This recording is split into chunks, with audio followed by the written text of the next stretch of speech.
If we want to go to heaven, we need a total transformation. We need it as individuals and we need it as a church. And the time has come to speak about these things because we are told that the straight testimony will cause the shaking.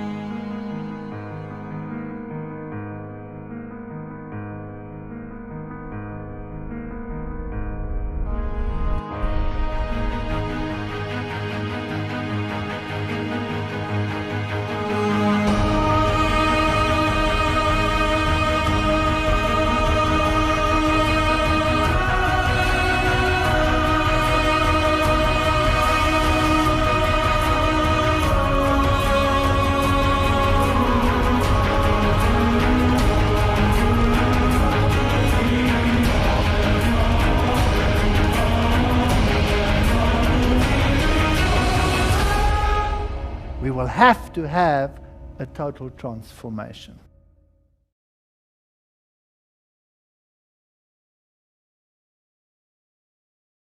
I'm glad to see you all came back. Estou feliz porque todos vocês voltaram. Eu dei duro para espantar todo mundo. E estou vendo que tenho que trabalhar mais duro ainda. Vamos falar sobre 1888. Todo mundo fala sobre 1888. Eu não quero ser contencioso com relação a doutrinas específicas. Se eu vejo dessa maneira ou daquela maneira, e que eu vou estar perdido se não vou ter essa ou aquela compreensão correta da verdadeira doutrina, porque eu creio que ninguém é salvo pela justa compreensão de qualquer doutrina. Isso não te salva. Então, mesmo que haja diferenças de opinião, em termos da exata composição de uma doutrina, eu não penso que isso é tão crítico. Mas o tema de 1888, no sentido amplo, isso sim, é muito crítico. O que aconteceu em 1888? E por que eu intitulei a palestra Nas Bordas de Canaã? Eu quero relembrar aqui o nosso texto, porque tudo tem a ver com isso, transformação. Não ser conformados com este mundo, mas ser transformados pela renovação do entendimento. Nós estamos tão programados para pensar numa certa direção, que é um milagre. Realmente é preciso um milagre para mudar essa linha de raciocínio, para que possamos experimentar a perfeita vontade de Deus. Discernimento tem a ver com discernimento. Foi-me apontado o antigo Israel. Apenas 2 dos adultos, dentre o vasto exército que deixou o Egito, entraram em Canaã. Seus cadáveres ficaram espalhados no deserto, por causa de suas transgressões. O Israel moderno está em maior perigo de esquecer-se de Deus e ser levado à idolatria do que o antigo povo de Deus. Isto é muito sério. Adoraram-se muitos ídolos, mesmo entre os professos observadores do sábado. Deus advertiu seu antigo povo a guardar-se da idolatria, pois se desviassem do Deus vivo, sua maldição recairia sobre eles, enquanto que, se o amassem de todo o coração, de toda a alma e de todas as forças, Ele abençoaria abundantemente o seu cesto e sua amassadeira e removeria do meio deles toda a enfermidade. Você já reparou que parece que nós não temos um talento especial em nossa igreja, em termos de curas em massa e todas essas coisas? Agora, quais são as lições da experiência dos filhos de Israel? A igreja moderna está repetindo a história do antigo Israel. As provações dos filhos de Israel e sua atitude justo antes da primeira vinda de Cristo ilustra a posição do povo de Deus em sua experiência antes da segunda vinda de Cristo. Eu gosto do que João Batista disse. Não digam que vocês têm Abraão como vosso pai. Sabe que alguns de nós pensamos que é salvação por denominação. Não existe isso. Não há salvação por genealogia. Temos que ter uma relação com Deus. As armadilhas de Satanás estão armadas para nós, tão certo como foram para os filhos de Israel justo antes de sua entrada à terra de Canaã. Estamos repetindo a história desse povo. Sabe que vez após vez, olha, se não fosse o espírito de profecia, eu estaria em sérios problemas fazendo essas palestras. Não é assim? Sua história deveria ser uma advertência solene para nós.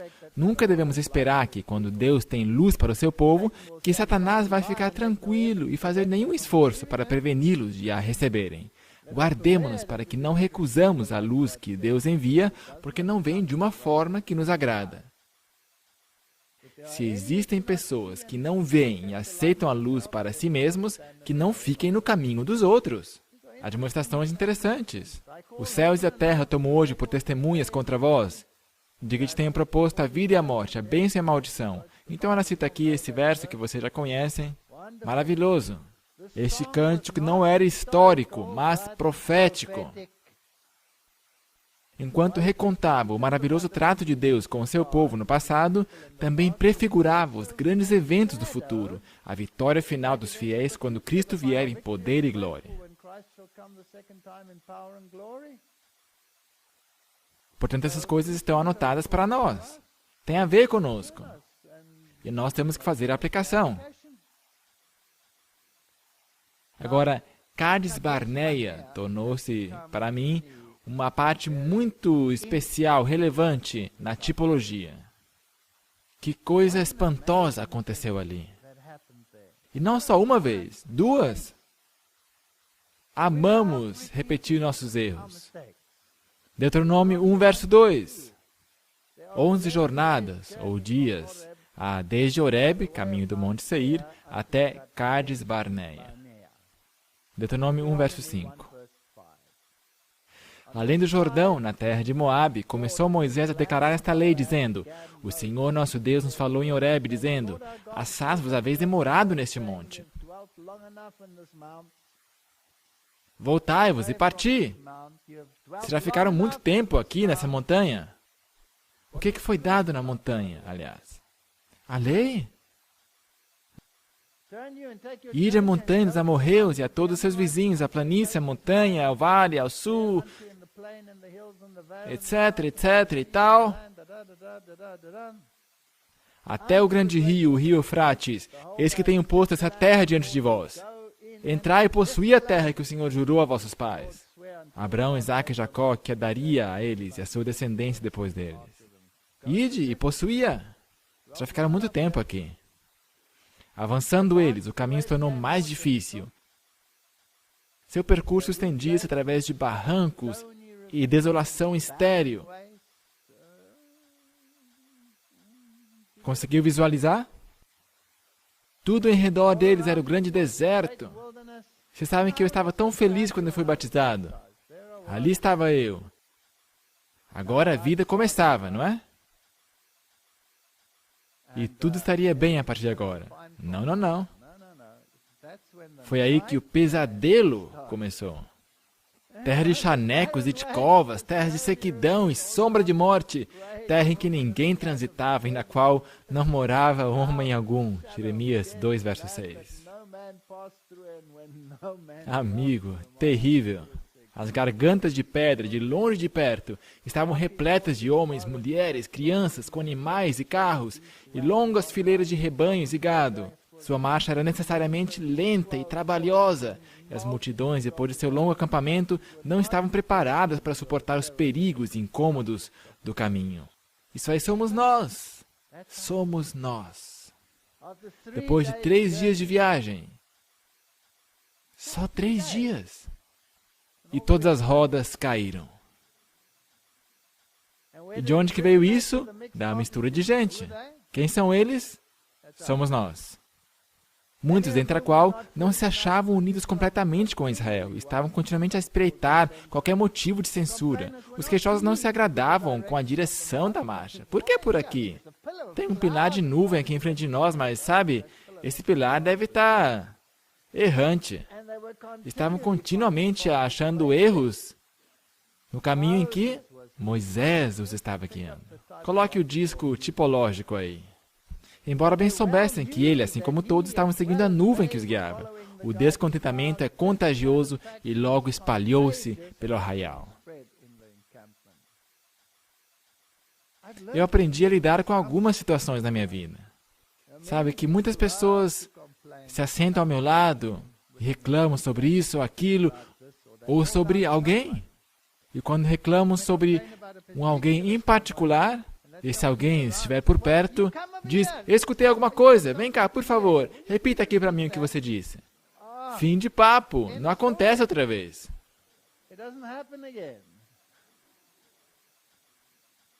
Reforma de saúde. Novamente começaram a clamar pedindo carne para comer, se bem que abundantemente supridos de maná, não estavam satisfeitos. Os israelitas, durante seu cativeiro no Egito, tinham sido compelidos a passar com o mais trivial e simples alimento. Mas o bom apetite provocado pela privação e árduo trabalho tornava-o saboroso. Muitos dos egípcios, entretanto, que agora se achavam entre eles, tinham estado acostumados a um regime farto. Sabem que eu participava de um grupo chamado The Smilpap Hilde, um grupo de professores universitários que tinham esses menus todos especiais. Íamos degustando, íamos de restaurante a restaurante no final de semana e comíamos todas essas luxúrias impuras e lambíamos nossos dedos. Esses foram os primeiros a se incomodar.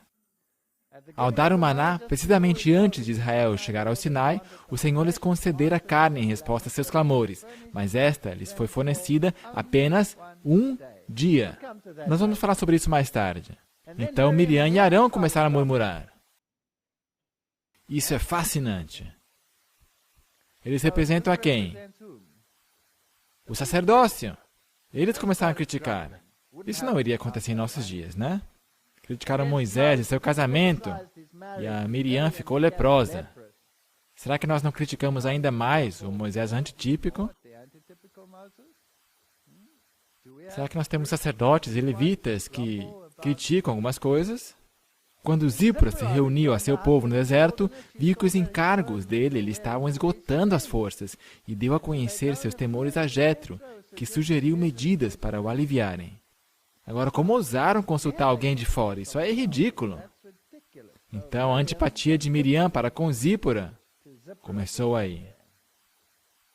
Doendo-se muito da suposta negligência manifestada a ela e Arão, considerou a esposa de Moisés como a causa, concluindo que sua influência o impedira de os tomarem em seus conselhos como antes o fazia.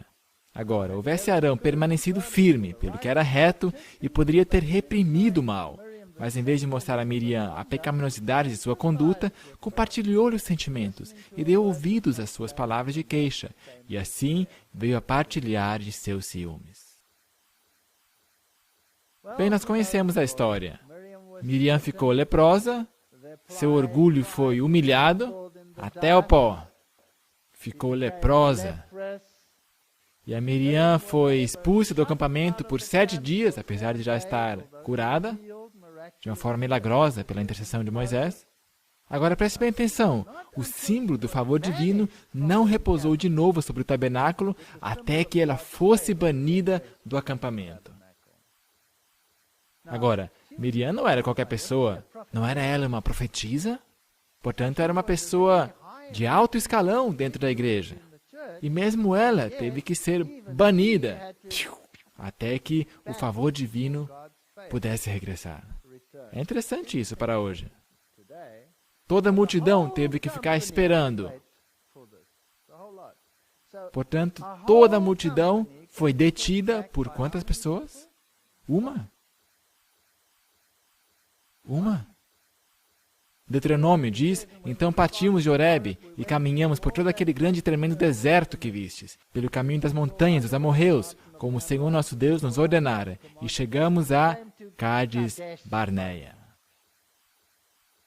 Então eu vos disse, chegados sois às montanhas dos amorreus, que o Senhor nosso Deus nos dá. Eis aqui o Senhor teu Deus tem posto essa terra diante de ti, sobe, toma posse dela. Assim como foi dito a nossos pais, ide, não temais, ide e possui a terra. Diz ali, ide e batalhai. ide e fazer guerra. Não, só diz, ide e possuí a terra. Então todos vós chegastes a mim e dissestes, mandemos homens adiante de nós, para que nos espiem a terra, e de volta nos ensinem o caminho pelo qual devemos subir, e as cidades a que devemos ir. Não tinham recebido instrução de Deus sobre isso, mas eles pensaram que era uma boa ideia. Então mandaram 12 espias,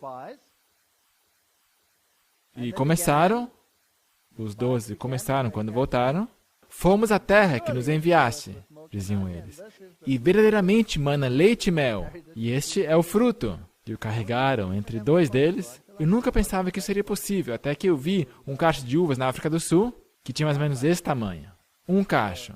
Então eu concluí, ok, isso é alguns milhares de anos depois da queda, então é bem possível. O povo estava entusiástico, queriam com avidez obedecer à voz do Senhor e subir. Mas, ai que palavra terrível, depois de descreverem a beleza e fertilidade da terra, todos os espias, com exceção de 2, exageraram as dificuldades e perigos que estavam diante dos israelitas caso empreendesse a conquista de Canaã.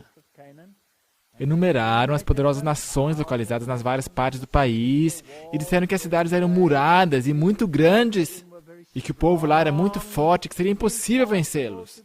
Eles tinham visto gigantes, os filhos de Enaque. Então a esperança e o ânimo deram lugar ao desespero covarde. Aqui estavam todos os gigantes. Deus dissera, ide! Mas eles olharam para todos os obstáculos e trouxeram mau relatório. Número 13. O povo, porém, que habita nessa terra é poderoso. Quantos haviam lá que deram um bom relatório? 2. O povo, porém, que habita nessa terra é poderoso e as cidades fortificadas muito grandes. E também ali vimos os filhos de Enaque. Os amalequitas habitam na terra do sul, e os heteus, jebuseus, amorreus habitam na montanha, e os cananeus habitam junto ao mar e pela margem do Jordão. Então Caleb fez calar o povo perante Moisés e disse, certamente subiremos e a possuiremos em herança, porque seguramente prevaleceremos contra ela. Isso é deveras tocante. Então eles disseram, você está certo, Caleb, desculpa, a gente estava com medo, vamos lá. Foi isso que eles fizeram? Não. Porém, outra palavra horrível. Os homens que com eles subiram disseram, não poderemos subir contra aquele povo, porque é mais forte do que nós. E infamaram a terra que tinham espiado, dizendo aos filhos de Israel, a terra pela qual passamos a espiá-la é terra que consome seus moradores, e todo o povo que vimos nela são homens de grande estatura. Também vimos ali os gigantes, filhos de Enaque, descendentes dos gigantes. E éramos aos nossos olhos como gafanhotos, e assim também éramos aos seus olhos. 1888. Todos os gigantes tinham começado em 1844. Marxismo, comunismo, existencialismo, nós tínhamos todos aqui no slide, vocês lembram? Todos esses gigantes. Evolucionismo, todos os ismos desse mundo, espiritualismo, começaram todos ali. E seguramente não estamos em condições de os vencer. Esses gigantes vão nos derrotar. Portanto, temos medo dos gigantes. Uma vez eu estava numa reunião Cades Barneia, numa certa igreja. Eu fui convidado. Tem bastante humor no mundo, não é?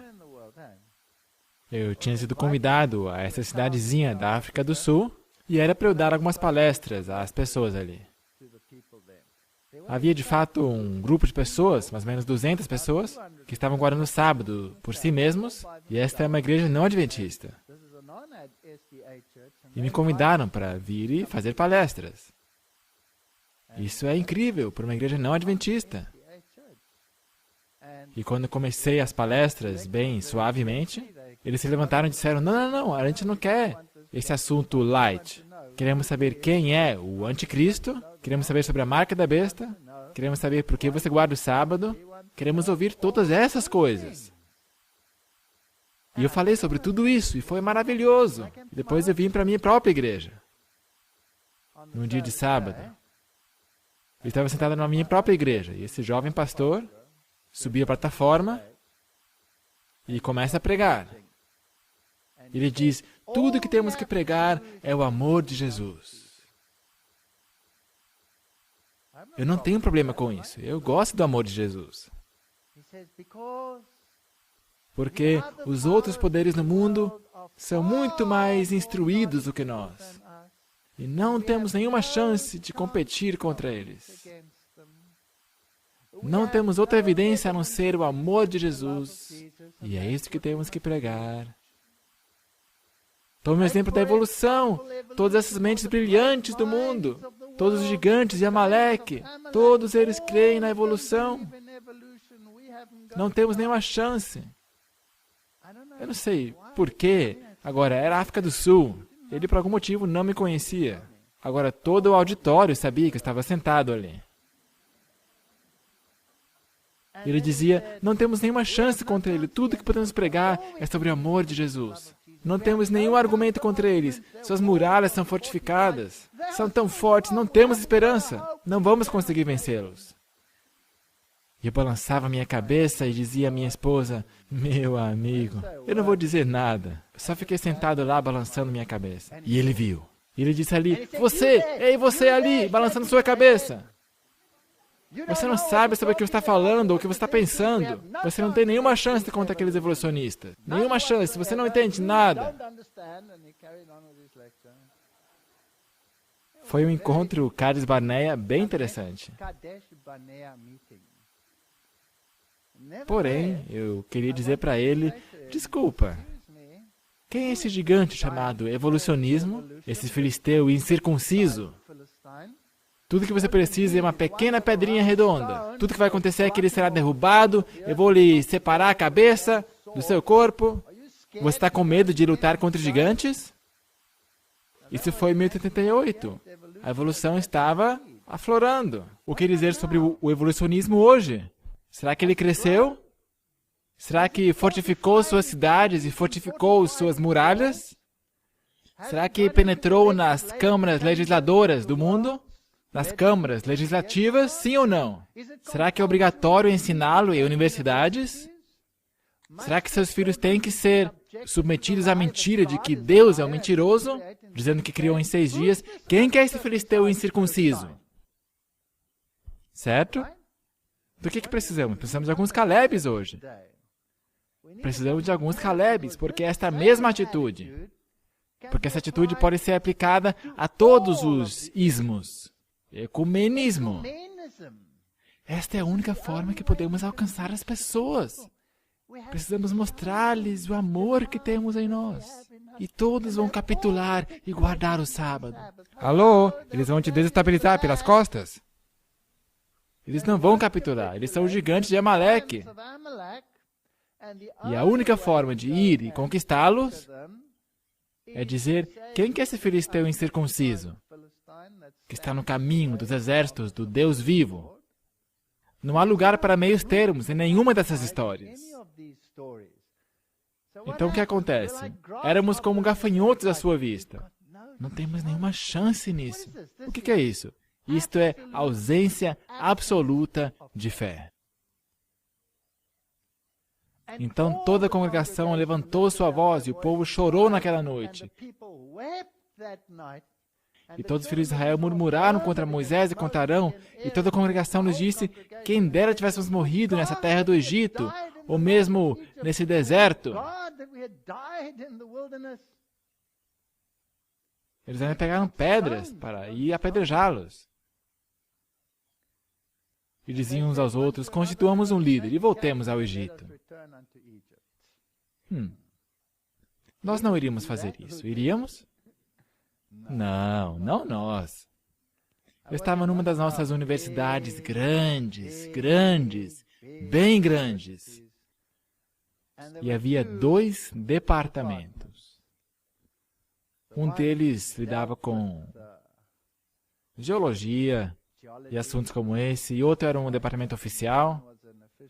Eu fui para um e ali disseram, oi, me abraçaram e conversamos. E que bom, nós temos a mesma fé. E nós cremos que Deus criou e todas essas coisas maravilhosas. E eu me sentia no céu. E depois havia um corredor, uma porta, uma passagem que conduzia a outro departamento. E ao eu entrar no outro departamento, um dos líderes do departamento me chamou e disse: "Você é uma desgraça. O que você acha que está fazendo? Atacando todas essas coisas como evolucionismo. Você está nos tornando ridículos aos olhos dos gigantes e das nações ao redor de nós. Esse não é o jeito de fazê-lo. O jeito de fazê-lo é alcançá-los, tornando-se seus amigos e pregar o que eles estão pregando. Esse é o jeito de fazê-lo. É incrível! Mesmo lugar, o mesmo instituto, 2 departamentos de saúde. Um de saúde pública e o outro um departamento da medicina convencional. Na saúde pública, oi, que bom ver você! Vamos orar juntos, vem cá, vamos orar! Que bom seria se a gente pudesse levar essa grande mensagem de saúde às pessoas, para que abandonassem a carne, os lácteos, isso, aquilo. Não seria maravilhoso? E você atravessa a porta para o outro departamento e dizem: seu perturbador de Israel, você somente cria confusão, você é a causa da morte de milhões. E você põe em ridículo nossa estatura científica. No mesmo lugar. Uma grande instituição de ensino. Não é interessante isso? Portanto, nós temos as mesmas atitudes hoje que nós tivemos então. Mas as boas novas são, em algum lugar, sempre haverá um Josué ou um Caleb. Sempre existe. Mas agora, me lembrem, qual foi a proporção? 10-2. Por que a proporção hoje seria melhor do que naquela época? Portanto, não se deixe desanimar. Então Moisés e Arão caíram sobre seus rostos perante toda a congregação dos filhos de Israel. E Josué, filho de Nun, e Caleb, filho de Jefoné, dos que espiaram a terra, rasgaram suas vestes e falaram a toda a congregação dos filhos de Israel, dizendo: a terra pela qual passamos a espiar é terra muito boa. Se o Senhor se agradar de nós, então nos porá nessa terra, e nos dará, terra que manda leite e mel. E Caleb, quando já velhinho, depois disse: me dá essa montanha para que eu vá lá e os extermine de uma só vez. Me dá aquela montanha. Ele disse, quando já velhinho, quando vieram pela segunda vez. Não foi assim? Já era um homem velhinho. Cuidado com esses velhos, antigos adventistas, com as grandes barbas. Então somente não serás rebeldes contra o Senhor. Eu estava numa reunião Cades Barneia outra vez. Eu vou contar algumas histórias, por que não?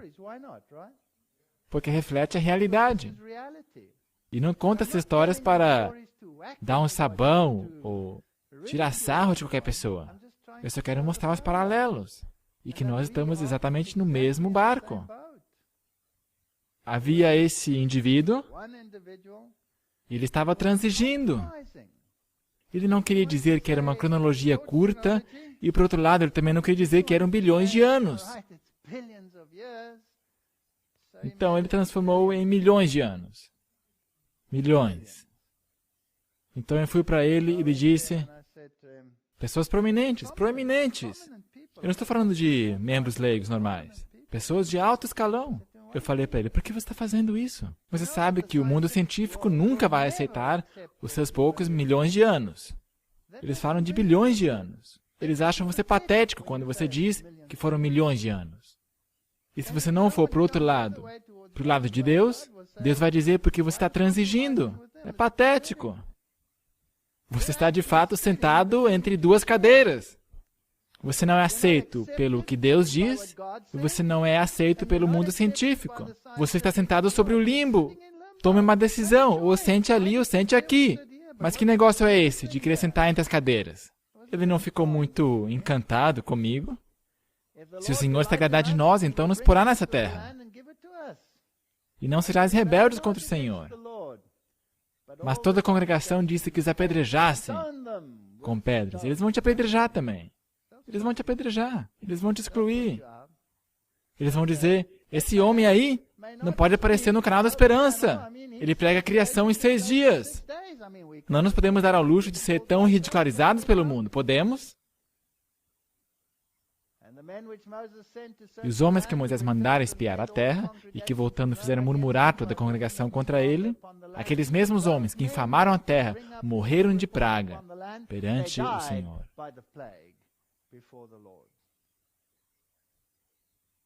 Portanto, esses irmãos líderes aí fora, por favor, porque vocês morreriam, ó casa de Israel.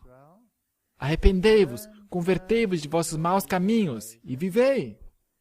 Você não vai ficar mais bonitinho à vista do mundo, transigindo, tendo medo de suas muralhas fortificadas. Mesmo se as muralhas sejam tão grandes e fortes e massivas como as de Jericó, somente é preciso um toque de trombeta e já era. Não é assim? Por que que um americano comum não crê na evolução? Apesar da maior campanha de propaganda já executada na história da humanidade, mesmo assim eles não creem. Será que são tão estúpidos? Ou será que há outra coisa aí? Salmo 106. Desprezaram a terra aprazível, não creram na sua palavra, murmuraram nas suas tendas e não deram ouvidos à voz do Senhor. Será que é assim também hoje? Será que acontece assim? Sim ou não? Acontece exatamente o mesmo. Está bem, eu vou atender o seu pedido. Eles disseram, quem dera tivéssemos morrido nesse deserto. Ok, diz o Senhor, você pode morrer no deserto. Portanto, morreram no deserto. E o mesmo aconteceu com a igreja adventista. 40 anos espiaram a terra, 40 anos iriam peregrinar no deserto até que a geração morresse no mesmo. E vossos filhos pastorearão nesse deserto 40 anos e levarão sobre si as vossas infidelidades, até que os vossos cadáveres se consumam nesse deserto. Segundo o número dos dias em que espiaste dessa terra, 40 dias, cada dia representando um ano, levarei sobre vós as vossas iniquidades 40 anos, e conhecereis o meu afastamento. Minha revogação da promessa. Deus revogou sua promessa. Fascinante! Revogação de uma promessa. Alteração de propósito. Alienação. Era o propósito original de Deus guiá-los diretamente à terra prometida e expulsá-los com vespões. Não teriam que ter lutado contra os amalequitas. Creia em mim, um pequeno vespão pode acabar com o gigante. Está de acordo? Sim. Eu tentei consertar uma vez os tubos da tubulação do meu pai. E ao mexer com esses tubos, ao abri-lo, dentro deles havia um ninho de marimbondos. E eu nunca corri tão rápido na minha vida como naquela vez. Também enviarei vespões adiante de ti, que lancem fora os heveus, os cananeus, os heteus diante de ti. Mas eles não creram nisso. Deus não usa as grandes coisas para dispersar as pessoas. Ele usa as pequenas coisas. Então respondesse e me dissesses, pecamos contra o Senhor, nós subiremos e pelejaremos. Foi Deus que os mandou agora pelejar? Não. E armaste-vos, cada um de vós, dos seus instrumentos de guerra, e estivesse prestes para subir a montanha. Mas o Senhor me disse, não subais nem pelejeis, pois não estou no meio de vós, para que não sejais feridos.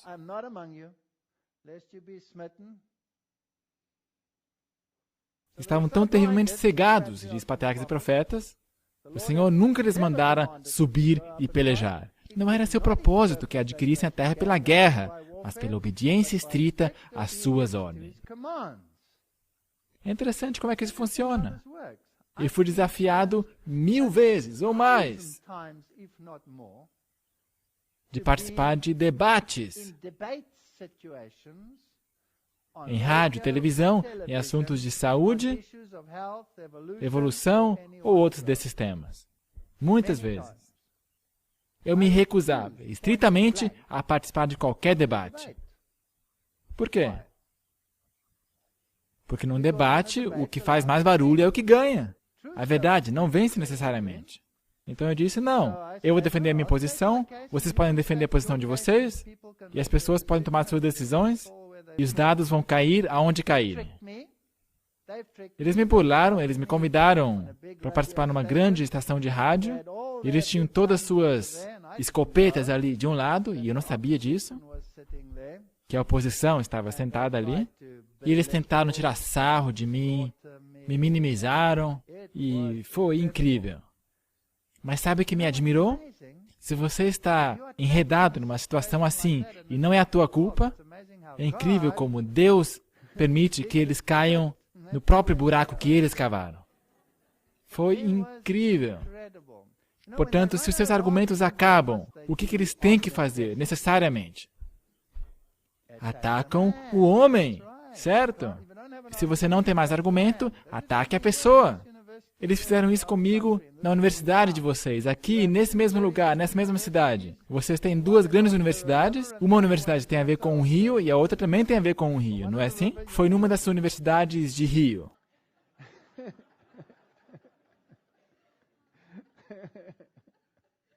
Eu estava dando ali uma palestra sobre evolução e o palestrante ficou muito bravo. E, eventualmente, os estudantes estavam do meu lado. Então, qual foi a arma que ele usou? A arma do racismo. Eu era da África do Sul e ele me disse, você é um racista. E eu disse, você acaba de capitular, você perdeu seu argumento. Porque você não tem mais armas argumentativas, substanciosas, portanto você vem com acusação pessoal, que eles não podem nem consubstanciar. Agora, no outro caso, foi bem interessante, lá na rádio. Eles tinham tomado a sua posição, o assunto era lácteos. O assunto dos lácteos. E eu estava dando as respostas e as pessoas ligavam, dizendo, essas pessoas aí estão falando bobagem. O que esse homem diz aí? Isso aí faz sentido. Isso faz com que eles fiquem muito bravos. Eu tinha mudado para outra universidade, que tinha sido no passado uma universidade de categoria menor. Você sabe como é que funciona. Eu tinha vindo de uma universidade muito avançada e fui para uma universidade de categoria menor. Portanto, eles usaram esta carta. Foi maravilhoso. Eles puxaram essa carta da sua manga e me disseram, sim, a única razão por que você diz essas coisas é porque você vem de uma universidade de segunda categoria. Nós somos de uma universidade superior. Por isso, o que você está dizendo não se pode suster.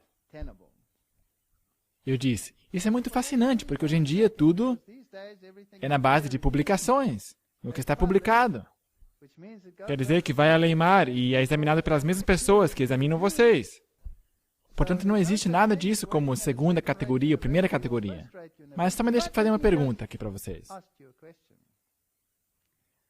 Vocês têm um professor, eu mencionei seu nome, e você tem outro, e aquele outro, e outro, e eu fui uma lista de mais ou menos 5 nomes que estão trabalhando na sua universidade. Cientistas de alto escalão. Todos eles professores titulares. Todos eles foram meus estudantes. De fato, eles foram meus estudantes de PhD. Portanto, o professor de segunda categoria treinou os professores de primeira categoria. Portanto, seu argumento, claro, faz sentido, né? Eles foram ridicularizados naquela estação de rádio. Foi incrível. Deus abre os caminhos. Mas não saia você dizendo, hoje eu vou mostrar para eles. Hoje eu vou dar um sabão neles. Você vai ficar em segundo lugar. Não é esse o jeito de proceder. Deixe Deus lutar. Deixe Ele cortar. Deixe a verdade cortar. Você não tem que ser incisivo. E a quem jurou que não entrariam no seu repouso, senão aos que não creram, vocês não vão entrar. Portanto, alguns tinham fé e poderiam ter entrado, mas todos foram rejeitados de volta ao deserto. Somente 2 tiveram fé. Quantos tiveram que voltar? Todos. Todos. Mesmo Moisés, Caleb, Josué, todos tiveram que voltar ao deserto. Moisés, Caleb e Josué poderiam ter dito, vamos começar um movimento de reforma nesse ponto. Vocês estão patéticos, vamos nos separar deles. Foi isso que eles fizeram? Não. Preferiram sofrer com o povo de Deus. Esse povo de Deus era cortês, amável? Não, queriam apedrejá-los. Os xingaram, murmuraram em suas tendas, por trás de suas costas. Você acha que isso não acontece em nossos dias? Claro que acontece. A Sarah White diz, o apóstolo Paulo claramente explica que a experiência dos israelitas em suas jornadas foi escrita para o benefício daqueles que vivem nesta época do mundo, aqueles sobre os quais tem chegado o fim do mundo. Não consideramos que os nossos perigos sejam de qualquer forma menores do que o dos hebreus, mas maiores. Isso era só um tipo, nós somos um antítipo. Ele só tinha um grupo com o qual se preocupar. Aonde quer que eu vá? Aonde quer que eu vá? Geralmente há uma carta que me precede, de algum alto oficial. Não deixe esse homem falar na... É um mundo fascinante. O moderno Israel está depressa seguindo-lhe os passos e o desprazer do Senhor seguramente repousando sobre ele, diz a Sra. White. Estamos repetindo a história desse povo. Estamos parados, por assim dizer, nas fronteiras do mundo eterno. Ela escreveu em 1879. O movimento do Advento teria entrado na Terra Prometida em 1888, mas havia uma tendência de permanecer acampados ao redor do Sinai. Eles não queriam ir para lá. A lei era o centro de nossa teologia. A mensagem do santuário, o único jeito de entrar em Canaã, não foi aplicado. A lei, nós somos salvos por guardar a lei. Nós fazemos exatamente o mesmo que os judeus fizeram. A lei tem sua importância, mas é impotente a não ser que a justiça de Cristo seja colocada ao lado da lei para emprestar sua glória a todo o padrão real da justiça. Por isso, a lei é santa, e o mandamento santo, justo e bom. O problema não está com a lei. O problema está conosco. Nós pensamos que nós podemos merecer o favor divino. Pensamos que somos ricos. Agora, o que queremos apresentar é como se pode avançar na vida espiritual. Temos muitas desculpas. Eu não posso fazer isso, aquilo. A Sra. White diz, o que queremos dizer com isso ou aquilo? Quer dizer que o sacrifício que foi feito no Calvário para a raça caída foi imperfeito? Que não há garantia de suficiente graça e poder para abandonar nossos defeitos naturais e tendências? Que não nos foi dado um Salvador completo? Nós temos tantos sermões exatamente como isso hoje em dia. Nós não podemos guardar a lei. Ou querer lançar vexame sobre Deus? Bem, você diz, foi o pecado de Adão. As crianças dizem isso. Eu não pedi para vir a esse mundo, é sua culpa. Você diz não ser responsável por sua culpa e queda. Diz, tenho todas essas tendências naturais em mim. E não sou o culpado, se me comporto segundo essas tendências naturais. Então quem é que é o culpado? Será que Deus é o culpado? Muito boa essa pergunta. Por que foram expulsos do Jardim do Éden? Por causa de desobediência. Então qual deve ser a condição para voltar ao Éden? Com certeza não desobediência. Caso contrário, Deus estaria sendo inconsistente. É óbvio, eu não consigo entender. Como que os teólogos modernos conseguem aparecer com uma equação dessas? Mas acredita em mim, eles conseguem. Então tivemos dois moços. Agora, por favor, eu não vou entrar em detalhes sobre a exatidão doutrinária para ser salvo. Eu só estou interessado em princípios. Eu não vou por esse caminho. Cria divisão. E muitos de nossos evangelistas e pregadores vão por esse caminho. E eles causam divisão. Eu não quero fazer isso. Eu não vim aqui dizer exatamente isso você tem que crer, ou exatamente aquilo você tem que crer. Não, mas o assunto, no âmbito mais geral, a justiça de Cristo não é difícil de entender. Duas pessoas. Será que existe um antítipo aqui? Havia duas pessoas lá, mas você vem me dizer, essas duas pessoas não eram perfeitas. E eu digo, Josué e Caleb, por favor, também não eram perfeitos. Eles também erravam. Não há justo nem sequer um. Mas a sua mensagem estava correta. A sua mensagem estava correta. Em sua grande misericórdia, enviou o Senhor preciosa mensagem a seu povo por intermédio dos pastores Wagner e Jones. Esta mensagem devia pôr de maneira mais prominente diante do mundo o Salvador crucificado, o sacrifício pelos pecados de todo o mundo. Apresentava a justificação pela fé no fiador, convidava o povo para receber a justiça de Cristo, que se manifestava na obediência a todos os mandamentos de Deus. Mas não por nossa própria força, mas pela força dele. A senhora White continua: muitos perderam Jesus de vista, em seus méritos e em seu imutável amor pela família humana. Todo o poder foi entregue em suas mãos para que ele pudesse dar ricos dons aos homens, transmitindo o inestimável dom de sua justiça ao impotente ser humano. Mas não, estavam acampados em Sinai. Assim como Israel, estavam acampados lá. Estavam felizes com o fato de terem descoberto a lei e tinham a sua própria justiça. Essa é a terceira mensagem angélica que deve ser proclamada com alto clamor e regado com o derramamento do seu Espírito Santo, em grande medida. Hoje costumamos dizer que aceitamos essa mensagem, mas não aceitamos porque não a aplicamos ao coração. É aí que está a chave.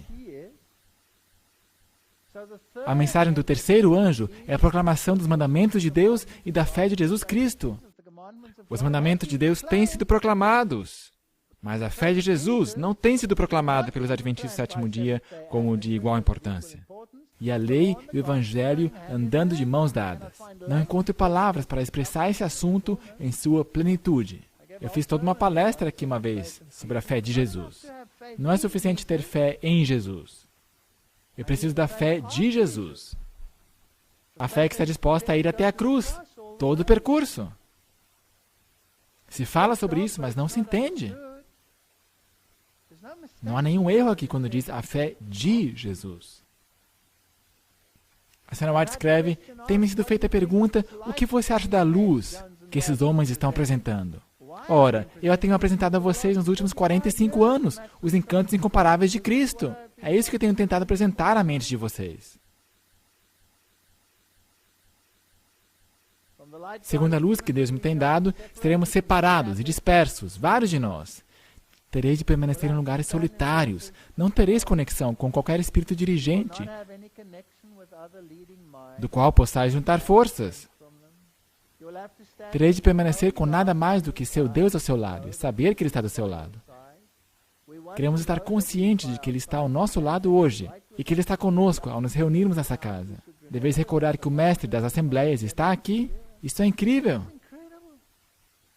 Quando eu comecei a fazer evangelismo, eu comecei a trabalhar junto com esse homem de pequena estatura, que vocês já conhecem agora, Senhor Duplessis. Então a associação o mandou para o meio do nada. Ele disse: eu não posso ir, eu tenho que trabalhar com esse homem, nós estamos trabalhando juntos. Nós nos complementamos um ao outro, isso é fantástico. Eu escrevi uma carta à associação falando por que estão fazendo isso. As igrejas escreveram uma carta à associação, mas não adiantou, lá se foi ele, para o meio do nada, para um deserto. Com 3 membros adventistas, cada um com mais de 90 anos de idade. E cada um deles querendo bater nele ou em qualquer pessoa que viesse perto.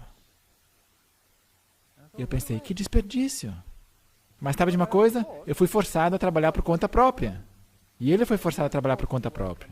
E o pastor Guiris foi forçado a trabalhar por conta própria. Ele foi disperso por todo lado. E agora não podemos contar um com o outro.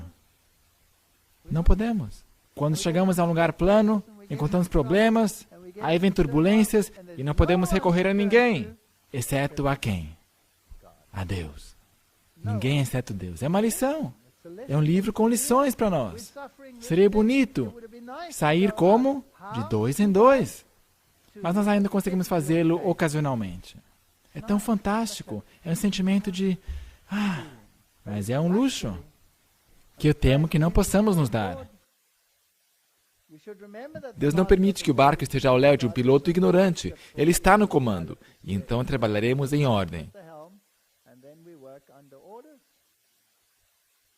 As pessoas constantemente me perguntam, mas por que você não consulta os dirigentes da igreja? Eu os consultei, só que não aqueles. E tenho boas razões. Queremos a verdade como ela é em Jesus. Não queremos sair desta reunião e, havendo uma palavra com a qual não concordamos, comentá-la com nossos irmãos e irmãs. Não, ponde-vos de joelhos e orem para que saibamos o que é verdade. E os professores de escola sabatina têm que estar conscientes que há mentes que estão moldando. E não é de pouca monta se levantar perante os alunos e pretender ter luz quando talvez haja perigoso erro misturado com ela. Temos que estar seguros que a gente não fale abobrinha. Temos que estar muito seguros, para que o mundo não diga mais que os adventistas do sétimo dia só falam na lei, mas não ensinam a Cristo, nem creem nele. Será que o mundo diz isso até hoje, sim ou não? A eficácia do sangue de Cristo devia ser apresentada ao povo para que sua fé se pudesse apropriar de seus méritos. Somente há uma fotografia perfeita de Deus, e esta é Jesus Cristo. Talvez uma das citações mais bonitas da Espírito e Profecia. Não é bonita? Eu gosto dessa. A menos que torne a ocupação de sua vida contemplar o Salvador levantado e aceitar os méritos, não mais poderá o pecador ser salvo do que podia Pedro andar sobre as águas, a não ser que conservasse os olhos bem fixados em Jesus. Ora, é propósito determinado de Satanás eclipsar a visão de Jesus e levar os homens a olhar para o homem. No homem confiar, a serem educados e esperar auxílio do homem, diz a senhora White. Precisamos de todos os tutores hoje em dia, técnicos, supervisores, que têm que nos prescrever o que temos que crer. Alô, eu tenho a Bíblia e o Espírito de Profecia que me dizem no que crer. Eu não preciso de um técnico que me ensine no que crer, que tenha sido formado em não sei em que lugar desse planeta, para me dizer no que crer. Não é a verdade? Nós temos tudo o que precisamos. Ellen White apoiou os que pregavam a mensagem da justificação pela fé, assim como Moisés apoiou Josué e Caleb. Temos um paralelo, isso é tipo e antítipo. A senhora White diz, tenho viajado de cidade em cidade, participando de encontros, onde a mensagem da justiça de Cristo é pregada. Considerei um privilégio colocar-me ao lado dos meus irmãos e testemunhar a mensagem para este tempo. E vi que o poder de Deus acompanhava a mensagem por onde quer que ela é proclamada. É a mensagem do terceiro anjo em verdade, é isso. É a mensagem do terceiro anjo em verdade. Justificação pela fé. Se você aceita que o caráter de Deus e a lei é uma e a mesma coisa, e se você aceita que somente pelos méritos de Cristo é que você pode ser salvo, então esta é a terceira mensagem angélica, não é? Não é tão complicado entender isso. Deuteronômio, o Senhor nosso Deus disse-nos em Horebe, vocês já ficaram bastante tempo nessa montanha, vão embora. Vocês não sacrificam a lei, mas você prega o Evangelho eterno que está sobre duas pernas. Não é coxo. Tem a lei e a justiça de Cristo. E se você divorcia um do outro, você não acaba com nada. Mas em Cades Barneia, a incredulidade os preveniu de entrarem em Canaã. Queriam entrar por sua própria força. Mas os gigantes eram esmagadores. Esse é o problema. Agora temos o mesmo problema até hoje em dia. Se quiseres ficar firme através do tempo de angústia, tereis de conhecer a Cristo e apropriar-vos do dom de sua justiça, que Ele atribui ao pecador arrependido. Então você vai, porque Ele o disse. 2/3 dos participantes de Minneapolis se opuseram à mensagem. Isso é incrível. Se os que afirmam ter viva experiência nas coisas de Deus houvessem cumprido o dever que lhes foi designado de maneira ordenada por Deus, o mundo inteiro teria sido advertido, diz a senhora White. O mundo inteiro. Em outra parte, ela diz, caso houvesse sido executado o propósito divino de transmitir ao mundo a mensagem da misericórdia, Cristo já teria vindo à Terra, já teriam ido para casa. Alguns de nossos irmãos não estão aceitando a mensagem de Deus sobre esse assunto. Parecem estar ansiosos que nenhum de nossos ministros se afastem de sua forma de ensinar as velhas e boas doutrinas. E não é incrível como Satanás consegue fazer todo mundo participar na teologia da gangorra? Ou você está num extremo, ou você vai para o outro extremo. Nunca há um equilíbrio. Ou você está de um lado ou do outro. Eu sempre digo que é como num barco, como numa canoa. Se alguém se mexe de um lado, começa a se formar um desequilíbrio e vai sentar do outro lado. Então o barco faz isso. Então, para equilibrar o barco, o que a outra pessoa faz? Coloca o seu peso mais para fora, do outro lado. Ele sobe dali. Depois outra pessoa também o faz. E depois todo mundo está sentado nas extremidades do barco, ali nas pontas. Alô? Vocês podem voltar para dentro do barco, por favor? Vocês têm algum problema com isso?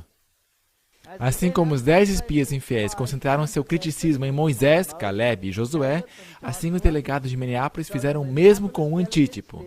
Criticaram o espírito de profecia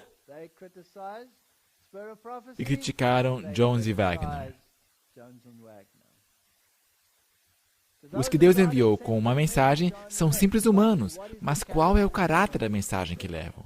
Você se atreverá a rejeitar ou levar em pouca monta as advertências por Deus não ter te consultado sobre o que seria preferível? Deus chama homens que falarão, que clamarão em alta voz e não se deterão. Alguns se viraram desta mensagem de justiça de Cristo para criticar os homens e suas imperfeições, porque não anunciam a mensagem da verdade com toda a graça e polimento que seria desejável. Têm demasiado zelo, são sérios demais. E assim acabaram com a mensagem, sabe?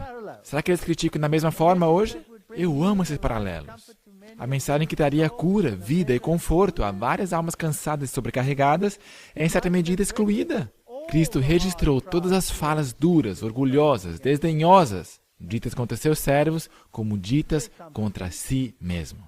É muito confortante isso. Haverá nas igrejas uma admirável manifestação do poder de Deus, mas... Eu também gosto dessa palavra. Mas ele não influirá sobre os que não se humilharam perante o Senhor, abrindo a porta do seu coração por meio de confissão e arrependimento. Precisamos disso na igreja. Estude espírito de profecia, estude essas coisas e você verá que isso não é qualquer fábula. Por que, dizem eles, não conheceríamos o Espírito de Deus se temos estado na obra há tantos anos? Porque não atenderam às advertências e instâncias das mensagens de Deus, mas disseram persistentemente, estou rico e abastado, e esse é o nosso problema. Salmo 106, queixaram-se em suas tendas e não obedeceram ao Senhor. A Sra. Martin diz, nunca mais serei chamada, eu penso, a estar tão intensamente sob a direção do Espírito Santo como estive em Minneapolis. Esta é uma mensagem chave.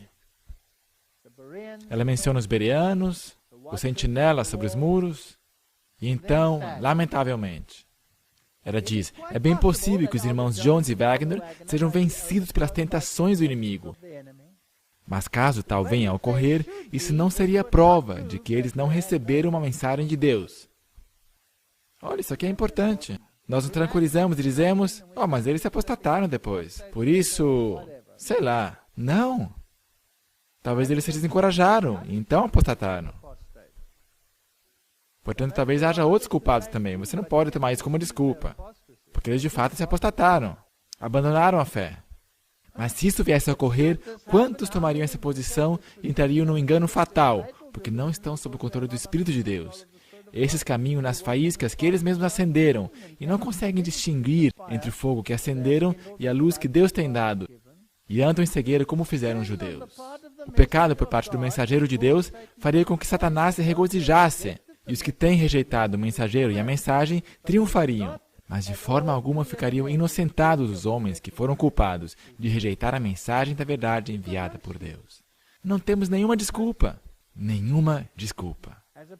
Como um povo, não estamos avançando em espiritualidade à medida que o fim se aproxima. Não percebemos a magnitude e a importância da obra que está diante de nós. Não estamos fazendo a 20ª parte do que Deus requer de nós. Estamos repetindo a história. Como povo, temos pregado sobre a lei até nos tornarmos tão secos como as colinas de Gilboa. Uma gracinha, não é? Que não tinham nem chuva nem orvalho. Devemos pregar Cristo na lei. Então pregar o quê? Cristo na lei. E assim haverá seiva e nutrição na pregação, que será verdadeiro alimento para o rebanho faminto de Deus. E de aquilo que os reformadores disseram. Wesley, eu não posso viver sem a lei por um momento, porque a lei me envia a Cristo. E não posso viver sem Cristo por um momento, porque Cristo me envia a lei. Não é bonito? Uau, é tão rico. Nós pregamos durante o dia, estamos baixo a graça. Não estamos baixo a lei. Que deformação. Onde não há lei, não há transgressão. E se não há transgressão, eu não preciso de nenhuma graça. Portanto, se eu quero graça, eu preciso necessariamente de ter uma lei. De ter a lei. Não faz sentido? Graça sem lei é uma falácia do pensamento. É um oxímoro, não pode existir. E apesar disso, é o carro-chefe da teologia aí fora. Não é difícil derrubar essa teologia. Porque é que nós temos esse efeito balanço. Pregue a lei, mas pregue Cristo na lei. É simples. Não devemos de forma alguma confiar nos nossos méritos, mas nos méritos de Jesus de Nazaré. Colírio. Os irmãos assentiram ou concordaram intelectualmente com a luz que Deus havia dado. Mas houve aqueles ligados a nossas instituições, especialmente ao escritório da Review and Herald e à associação, que introduziram elementos de incredulidade. Portanto, serão os homens de alto escalão ou os soldados rasos que vão causar os maiores problemas. São as pessoas de altos cargos. Foram eles que introduziram elementos de incredulidade. Fizeram assentimento, mas nenhuma mudança especial foi feita. Então eles dizem, claro que a gente aceitou, mas eles não o aplicam. A igreja deixou de seguir a Cristo, seu guia, e está constantemente retrocedendo rumo ao Egito. Será que nós percebemos isso quando assistimos a alguns programas que nós ligamos, ao ver o que está acontecendo em algumas das associações? Eu estive em várias situações. Eu vou contar algumas delas para vocês mais tarde, ao nós avançarmos. Cristo não pode defender os nomes dos que estão satisfeitos em sua autossuficiência. Não pode intervir em favor de um povo que não sente necessidade de seu auxílio, que alega saber e possuir tudo. É por isso que Deus nos leva a dificuldades. É por isso que teremos tribulação, é por isso que as coisas vão piorar. E somente se você tiver uma raiz nele, você vai conseguir ficar firme. Portanto, em 1888, o mundo estava pronto para a segunda vinda de Cristo, em todos os aspectos. 1888. Nesse ano, no 50º Congresso, primeira sessão, a Lei de Descanso Dominical, de Blair, estava para ser aprovada. Essa foi a data. Para assegurar ao povo o usufruto do primeiro dia da semana, comumente conhecido como Dia do Senhor, como um dia de descanso. Estávamos em Cádiz Barneia. Estávamos para entrar em Canaã. Foi introduzido pelo senador Blair. Você conhece esse nome? 21 de maio de 1888. Propondo uma emenda à Constituição dos Estados Unidos sobre os estabelecimentos educacionais de religião e de escolas públicas. Fascinante. Estávamos prontos. Adventistas no sul do país eram algemados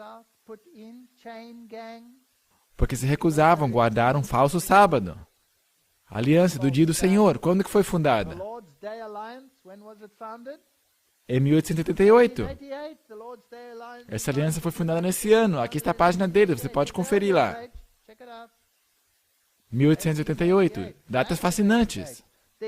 Não há nada de errado com a teologia adventista, mas há uma coisa muito errada com os teólogos que não creem nela. Não há nada de errado com a teologia adventista. A Aliança do Dia do Senhor nos Estados Unidos existe para encorajar os cristãos e reivindicar o Shabat, o Dia do Senhor, como um dia de renovação espiritual e reavivamento pessoal, capacitando-os a impactar suas comunidades com o Evangelho. Em tempos desafiadores em âmbito econômico, com os quais o mundo se confronta em 2009, a Aliança do Dia do Senhor busca desvendar verdades espirituais sobre como os 10 mandamentos combinados. Isso aqui é fascinante. Vamos falar sobre isso daqui a pouco, na próxima palestra. Aqui estamos misturando economia com cristianismo, não é verdade? O assim chamado cristianismo. Econômico, a marca da besta. É uma lei econômica ou é uma lei religiosa? É os dois. É os dois, nós vamos ver. Material fascinante esse. Desde quando? Qual que é a data? 1888. Coincidência, né? Claro. Não, eu não creio em coincidências. Eu creio em providências. Em 1888, as sociedades ocultas declaram que começou uma nova dispensação. Por que 1888? Reta final. Aceitamos como um fato que, de acordo com o drama nos céus, a nova dispensação que teve seu início em 1888 terá atingido seu clímax, como teve o antigo. e que um Salvador, um grande líder, maior que qualquer outro antes, virá e possivelmente já nasceu. Está aí. The Coming Masters. Os mestres vindouros. Deixe eles esperarem por seu mestre. 1888, o mundo estava pronto. Moody, Pearson estavam liderando grandes revivamentos. Eles estavam pregando, o mundo cristão estava pronto para ou aceitar ou rejeitar a mensagem. O movimento de voluntariado estudantil para missões estrangeiras foi organizado para evangelizar o mundo. Houve uma explosão ocultista. O debate sobre o domingo estava a todo vapor. Adventistas eram perseguidos por violações do domingo. Tudo estava pronto para cumprir a profecia exatamente como está no livro do Apocalipse. Mas só havia um Josué e um Caleb. E um Moisés. E ninguém mais. Fascinante. Então, os revivamentos se esfriaram. Moody foi descansar. Eu gosto de Dwight Moody. Não estou tão seguro quanto às suas afiliações e suas atividades no movimento ecumênico, mas ele disse algumas coisas grandes.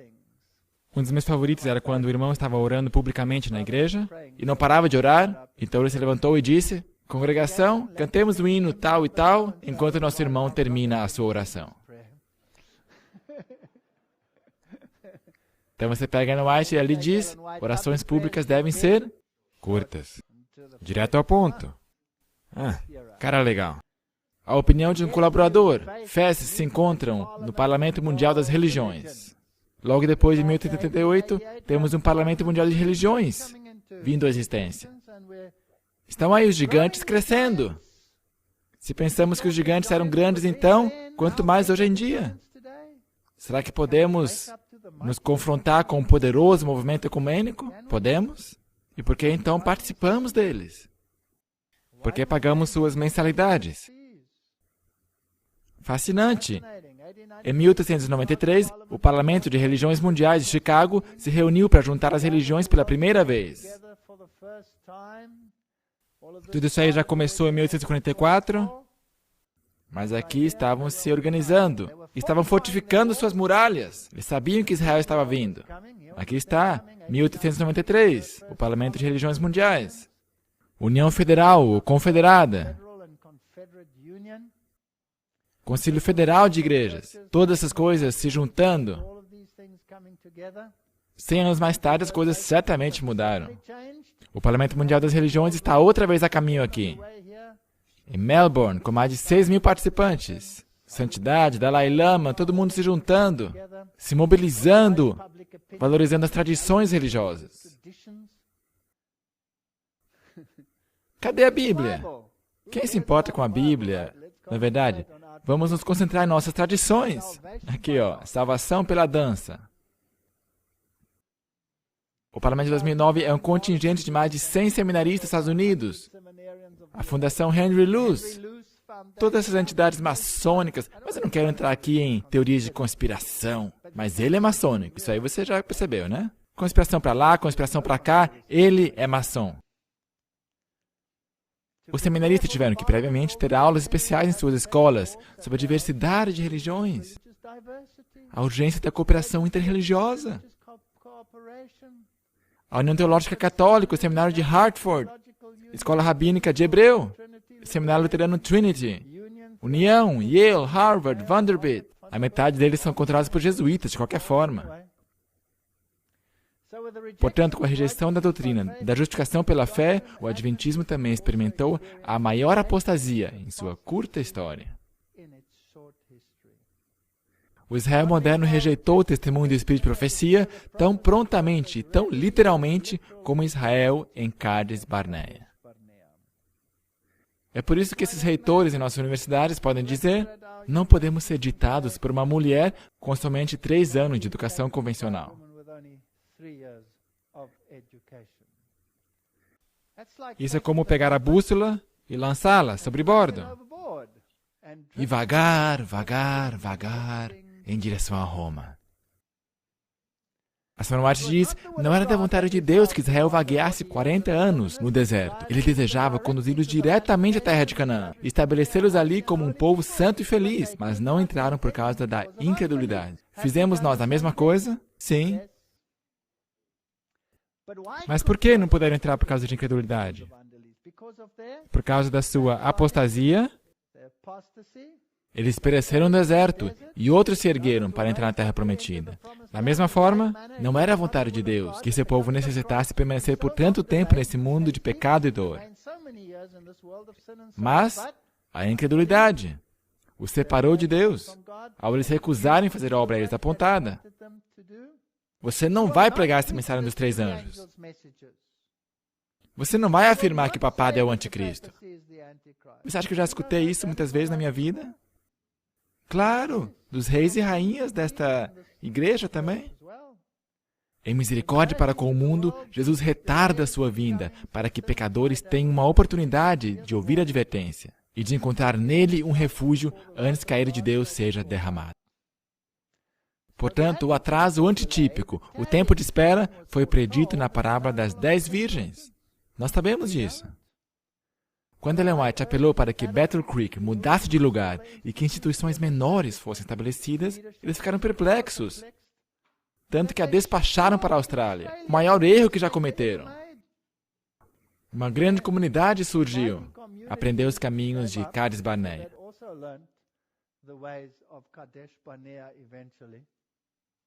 A Senhora White escreveu, como pode o homem infinito carregar os fardos de responsabilidades para esse tempo? Seu povo tem estado muito atrasado. Agências humanas, sob o planejamento divino, poderão recuperar parte do que foi perdido, porque o povo que teve grande luz não teve piedade, santificação e zelo correspondente em executar os planos específicos de Deus. Estamos fritos. Talvez tenhamos que permanecer nesse mundo por muitos anos mais, ele escreveu, por causa da insubordinação. Como aconteceu com os filhos de Israel. É exatamente o que aconteceu. Agora, isso aqui é interessante. Houve um atraso, mas não um cancelamento. E o mesmo vai acontecer hoje em dia. Está na Bíblia. O Senhor dos Exércitos jurou, dizendo, como pensei, assim sucederá. E como determinei, assim se efetuará.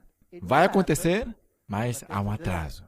Isaías 14, porque o Senhor dos Exércitos o determinou, quem o invalidará? E sua mão está estendida, quem, pois, a fará voltar atrás? Portanto, enquanto todo mundo está imerso em trevas, haverá luz em toda a habitação dos santos. O propósito de Deus para Israel encontrará literal cumprimento. A Senhora White diz, aquilo que Deus propõe, o homem é impotente para anular. Mesmo em meio à operação do mal, o propósito de Deus tem prosseguido firmemente em direção ao seu cumprimento. Vai acontecer. A única pergunta é, quando? 1 João 1, 6 a 10. Se dissermos que temos comunhão com Ele e andarmos em trevas, mentimos e não praticamos a verdade. Mas se andarmos na luz como Ele está na luz, então temos comunhão uns com os outros. Não esqueça isso. Tem toda uma palestra sobre isso vindo. Se dissermos que não temos pecado, enganamos a nós mesmos. Temos muitas pessoas na nossa igreja que pretendem estar nesse caminho sem pecado, perfeccionista. Se confessarmos nossos pecados, Ele é fiel e justo para nos perdoar dos pecados e nos purificar de toda injustiça. Se dissermos que não temos pecado, fazemos-no mentiroso. Princípios importantes para os adventistas. Aquele que diz que está na luz e odeia seu irmão, até agora está em trevas. Opa! Ups! Aquele que ama seu irmão está na luz. Aquele que odeia seu irmão está em trevas. Poderíamos estar em problemas aqui. Eu acho que isso pede outra palestra. Isso aí foi escrito para nós, para as igrejas dos adventistas do sétimo dia. Alguns dirão, eu não odeio meu irmão, eu não sou tão mal assim. Mas quão pouco entendem no seu próprio coração. Estamos fritos. O Senhor operará de tal forma que os desafeiçoados sejam separados dos verdadeiros e fiéis. Separados no deserto. Assim aconteceu com os adventistas do sétimo dia. Portanto, em Cades Barnea, rejeitaram a liderança divina pelo Espírito de profecia. A mesma coisa. E disse-me, Senhor, dize-lhes, não subais, nem pelejeis, porque não estou no meio de vós, para que não sejais feridos diante de vossos inimigos. Mas eles foram, presunçosamente. Eles simplesmente o fizeram. Os amorreus que habitavam naquela montanha saíram a seu encontro e lhes deram a lição da sua vida.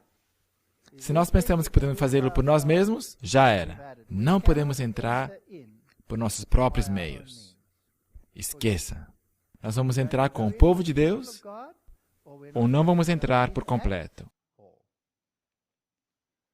Assim permanecestes muitos dias em Cádiz, pois ali vos demorastes muito.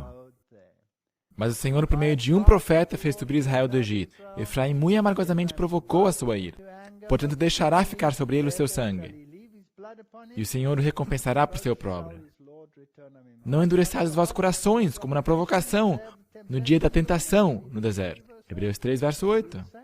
Nós fazemos o mesmo. Esse é aquele Moisés que disse aos filhos de Israel: o Senhor vosso Deus vos levantará dentre vossos irmãos um profeta como eu, a ele ouvireis. Os paralelos entre Jesus e Moisés. Essa é uma história fascinante. Este é o que esteve entre a congregação no deserto. Com o anjo ele falava no Monte Sinai. Ele falou ali, o mesmo Jesus. O que guiava aquela congregação, guia esta igreja. E os pais não quiseram obedecer-lhe, e em seu coração voltaram ao Egito. Nós fazemos a mesma coisa. A Sra. White diz, os testemunhos de seu espírito chamam a atenção para as Escrituras, apontando-lhe seus defeitos de caráter e repreendendo seus pecados. Por esta razão vocês não os ouvem. E para justificar sua conduta carnal e amante de facilidades, vocês duvidam que os testemunhos provenham de Deus. Assim temos países inteiros que seguem algum homem que rejeita o espírito de profecia e sofre as consequências até hoje em dia. É incrível. Ela continua, a igreja deixou de seguir a Cristo, seu guia, e está constantemente retrocedendo rumo ao Egito. Isso é fascinante, isso aqui é espírito de profecia, isso não é condenação, isso é simplesmente um fato. Todavia, poucos ficam alarmados ou atônitos com sua falta de poder espiritual. Dúvidas e mesmo descrença dos testemunhos do Espírito de Deus estão levedando nossas igrejas por toda parte. Esse é o problema. Esse é o problema. Não deram ouvidos a Moisés? Não ouvem o espírito de profecia. Satanás assim o deseja. Deixa-me contar uma história. Eu ia fazer uma campanha na metrópole econômica da Alemanha. Esqueça, eu pisei na bola, certo? Alemanha, e daí? Foi a Alemanha. Aonde que foi? Foi na Alemanha.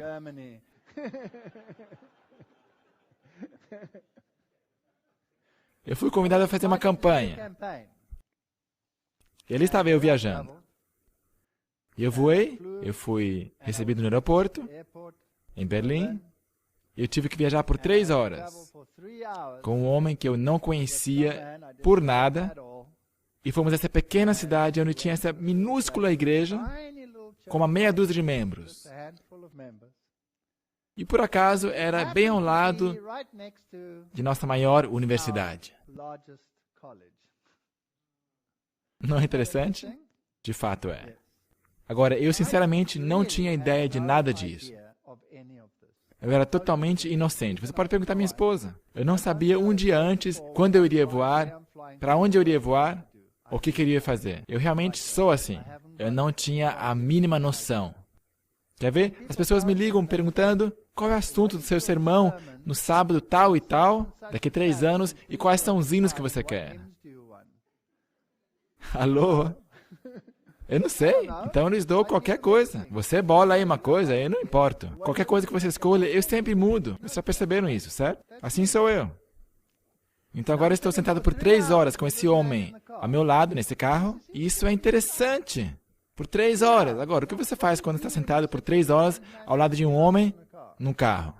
Você faz perguntas, por exemplo, de onde você vem, como é que você não é adventista, e assim por diante. Esse homem fora um alto oficial no regime comunista. Seu trabalho era se assegurar que qualquer pessoa que tentasse cruzar a fronteira para o Ocidente fosse morto imediatamente. Essa era a sua função. Ele era um comunista de tão alto grau que ele tinha permissão de ir para o Ocidente para recrutar pessoas para trabalhar para o comunismo. Geralmente eles os trancavam na Alemanha Oriental, mas ele podia sair. Uma pessoa muito alta no sistema militar, um ateu declarado. E eles estavam ocupados, ele me disse, com um monte de coisas ocultas que as pessoas iriam dizer hoje, isso é conspiração. E ele me contava com o que estava ocupado, todas essas coisas estranhas, falando com o espiritismo e todas essas coisas. E em algum ponto da sua vida, em algum lugar, ele se cruzou com um adventista, mas ele não tinha a mínima noção do que era isso. E esse homem falara gentilmente com ele, advertindo que essas coisas eram perigosas. Ele dera boas razões para isso. Mas ele arquivou isso em algum lugar, no arquivo 13, e esqueceu o assunto. Então, o muro de Berlim caiu. E sua vida desmoronou. Teve um colapso. Naturalmente, os militares do Ocidente assumiram, também incorporaram aquela seção. Então ele ainda estava no serviço militar, mas agora era pago pela Alemanha Ocidental, não mais a Oriental. E quando ele recebeu seu primeiro pagamento, ali constava subtração dos impostos eclesiásticos. Porque é isso que fazem naquele país. Isso deixou ele louco. Como ousam subtrair dinheiro de mim para a igreja? Ele não podia crer nessa bobagem. Por isso ele disse aos oficiais, eu não quero essa subtração para a igreja aqui. Eles disseram, bem, então você tem que pedir que te risquem da igreja. Ele disse, tá bom, eu renuncio à igreja. E eles deram risada. Você tem que dizer, qual igreja? Eu não sei. Qual que é a maior igreja desse país? Eles disseram, luterana, da Alemanha Oriental. Então, luterana. Eu disse, tá bom. Eu oficialmente peço demissão da igreja luterana. Então chegou o final de semana, ele foi para casa de seus pais, ele contou essas coisas engraçadas que aconteceram, mas os pais disseram, mas você na verdade é católico. Agora, sendo alemão e perfeito, ele voltou às autoridades e disse, eu pedi demissão da igreja errada, por favor, eu quero sair da igreja certa. Então escreveu outra carta dizendo, eu peço demissão da igreja católica. E eles davam risada, achavam muito engraçado. E com o tempo ele se tornou muito desiludido, seus ideais se foram, todas as coisas pelas quais ele lutava se tinham dissipado. Ele se lembrou dessa conversação com esse adventista. Procurou lá no diretório adventistas. Ele não sabia que era uma igreja, pensou que era um clube. Portanto, ele foi lá e se juntou e perguntou, eu posso me juntar ao vosso instituto? Disseram, bem, não é tão fácil, você tem que, receber estudos bíblicos. Então, deram alguns estudos bíblicos. Então, qual que é o próximo passo? Então você tem que ser batizado. Ele disse, ok, vamos lá. Ele foi batizado. Não tinha noção do que estava acontecendo. Isso acontece naquele país. Então, de repente, estava na igreja agora. Então ele disse, e agora? A gente se encontra sábado que vem. Muito bem, ele compareceu pelos próximos poucos sábados. Mas ele disse depois de algum tempo, desculpe, nós só estamos sentados aqui. O que vocês fazem? A gente não faz nada? Eles falaram, não, é isso. Você vem aqui, você senta aqui. Ele disse, não, isso é patético. Tem que haver uma coisa melhor a fazer do que isso. E eles receberam de volta da Alemanha Oriental tudo que o governo tinha confiscado de todas as igrejas. Os edifícios tinham sido confiscados, então devolveram vários edifícios à igreja.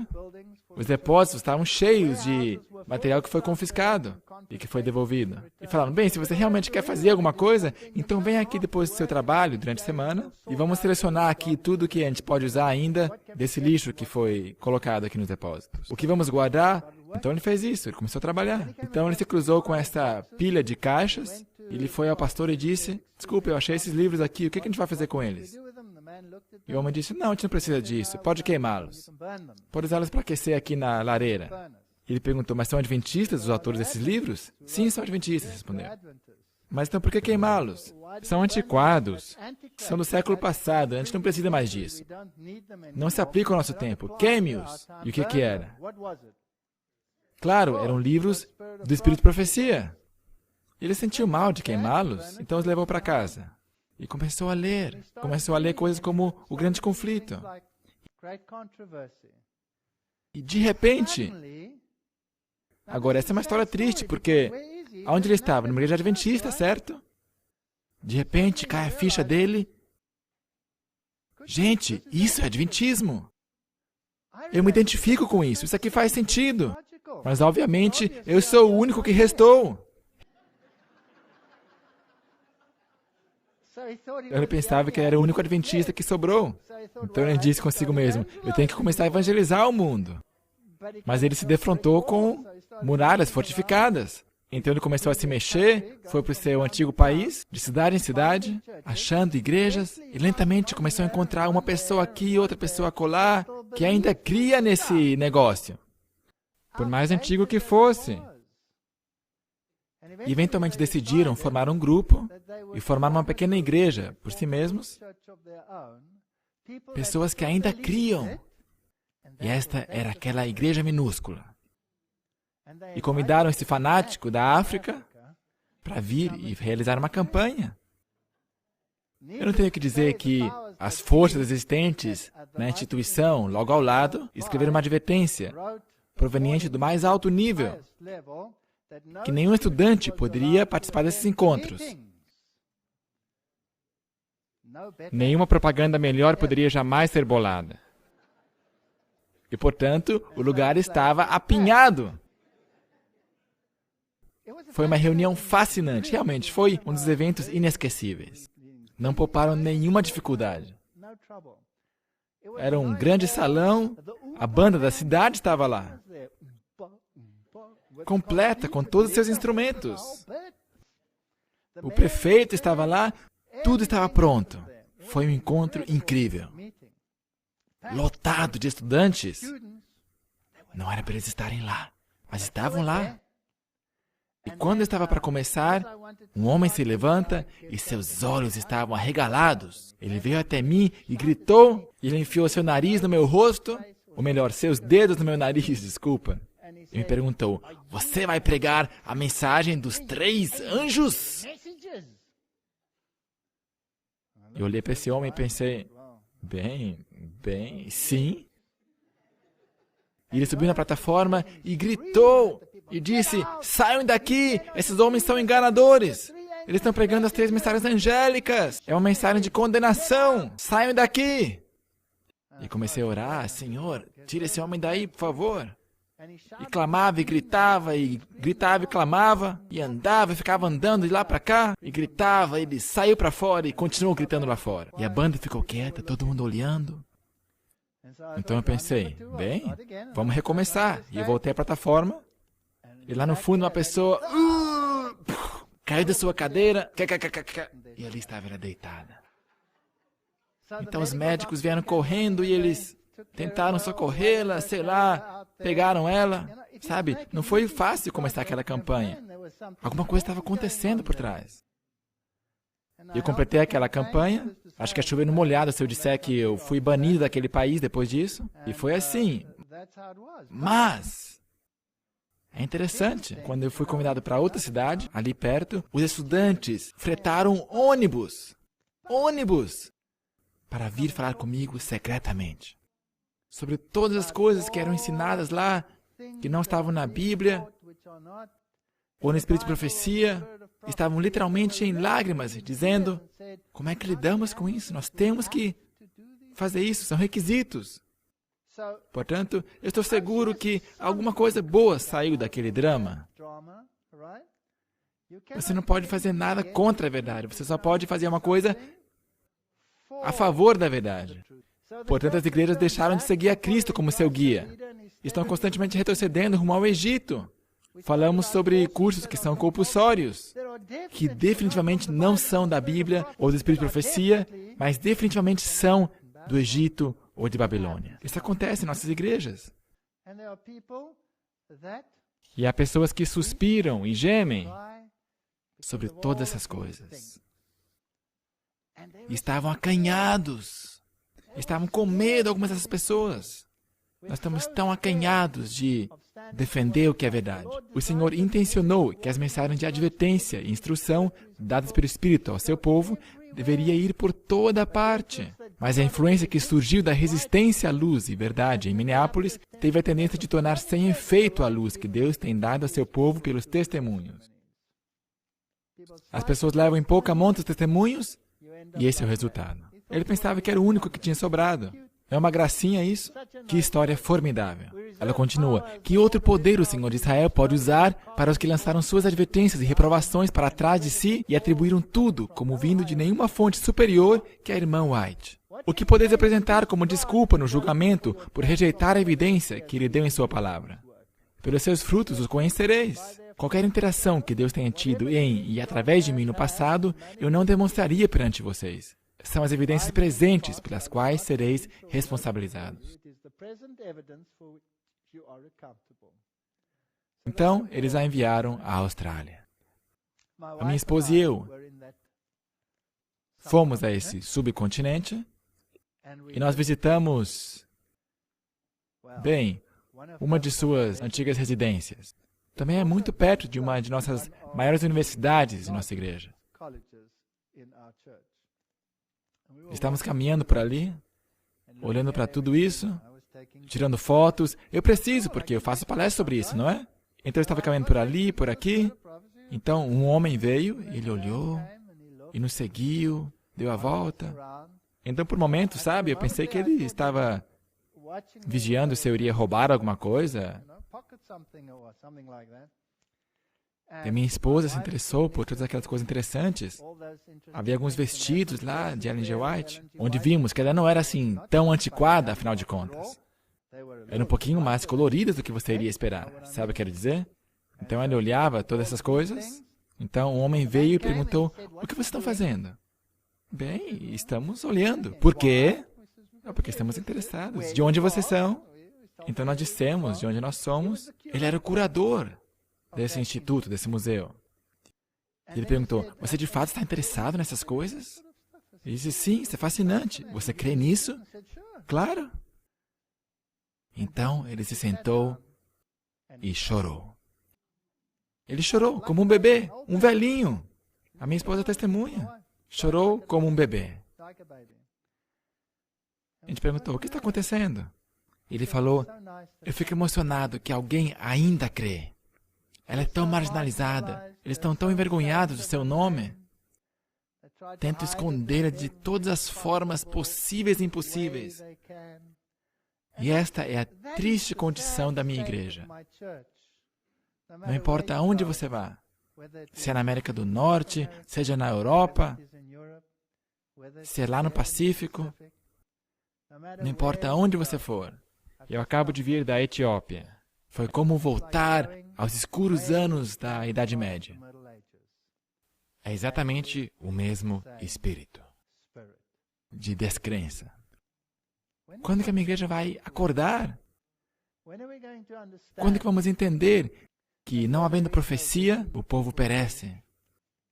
Porém, o que guarda a lei, esse é bem-aventurado. A Sra. White conclui, sou instruída a dizer a nossas igrejas, estudai os testemunhos. Eles são escritos para nossa admoestação e encorajamento, de nós sobre quem os fins dos tempos têm chegado. Se o povo de Deus não estudar essas mensagens que lhes são enviadas de quando em quando, são culpados de rejeitar a luz. E de novo, eu quero reiterar aqui, eu não conto essas histórias para atacar a minha igreja. Eu só conto essas histórias para mostrar a condição e para implorar as pessoas para olharem aos paralelos e reconhecer que estamos repetindo a história de Israel tão certamente como se fôssemos eles. E se não voltarmos e nos harmonizarmos com a sua palavra, e se não crermos em cada palavra, para que mesmo se um profeta dizer alguma coisa tão estúpida e tão ridícula, como uma instrução assim, se você quiser que essas muralhas caiam, então pegue uma corneta, caminhe ao redor da cidade 7 vezes, então sopre a corneta e ela cairá. Qualquer pessoa de são juízo que escutar isto diria, você já perdeu, não é? Mas eles o fizeram. E o que aconteceu? As muralhas caíram. E a mesma coisa nós poderemos experimentar. Porque é pela fé que nós vamos entrar, e não por obras. Que Deus nos abençoe ao contemplarmos essas coisas. Amém.